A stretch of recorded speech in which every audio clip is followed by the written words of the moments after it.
सिंह राज्य का उत्तराधिकारी था, पर उसकी अवस्था छोटी होने के कारण राज्य का उत्तरदायित्व विक्रमादित्य को दिया गया। पर जनता, सरदार एवं सामंत उनके व्यवहार से दुखी थे। बनवीर महाराणा सांगा के छोटे भाई पृथ्वी सिंह की दासी का पुत्र था। विक्रमादित्य के कुशासन से जब सब लोग परेशान थे, तो बनवीर ने एक षड्यंत्र रचकर चित्तौड़ में दीपदान उत्सव का आयोजन किया। पन्नाधाय कुंवर उदय सिंह की संरक्षिका है। कुंवर उदय सिंह को जब दीपदान उत्सव के आयोजन की खबर लगती है, तो वह पन्नाधाय से उत्सव में जाने की जिद करता है। पन्ना दूरदर्शी थी, अतः किसी अनिष्ट की आशंका के कारण वह उदय सिंह को उत्सव में शामिल होने की आज्ञा नहीं देती है। इस पर उदय सिंह क्रोधित होकर अपने शयन कक्ष में चला जाता है। इसी समय रावल रूप सिंह की परम सुंदरी बेटी बनवीर के इशारे पर उदय सिंह को उत्सव में ले जाने का प्रयास करती है, पर पन्नाधाय उसको भी फटकार कर भगा देती है। इसी समय पन्नाधाय के 13 वर्षीय पुत्र चंदन का आगमन होता है। पन्ना उससे भोजन का आग्रह करती है, पर चंदन उदय सिंह के बिना भोजन नहीं करना चाहता है।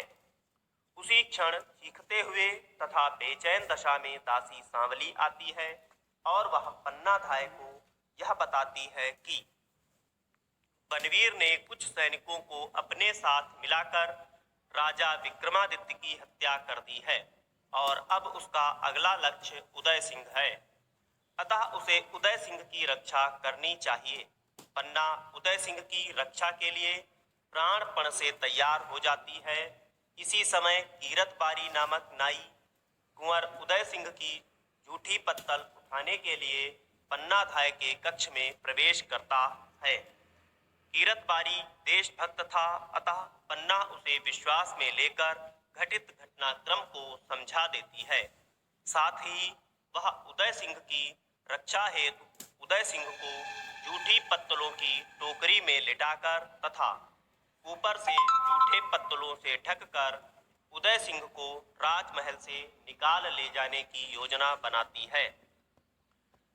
कीरतबारी टोकरी में उदय सिंह को सुलाकर तथा जूठी पत्तलों से ढककर महल से बाहर ले जाता है। कुंवर उदय सिंह के बिछौने पर वह अपने पुत्र चंदन को सुला देती है। चंदन को कुंवर उदय सिंह के बिछौने पर सुला देने के पश्चात पन्नाधाय का मातृ हृदय भावी अनिष्ट की आशंका से व्याकुल होकर रुदन करने लगता है।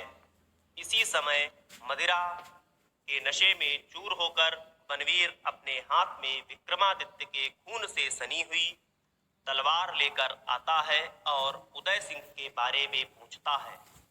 पन्ना को जब उसका इरादा पता चल गया, तो वह बनवीर से उदय सिंह के प्राणों की है।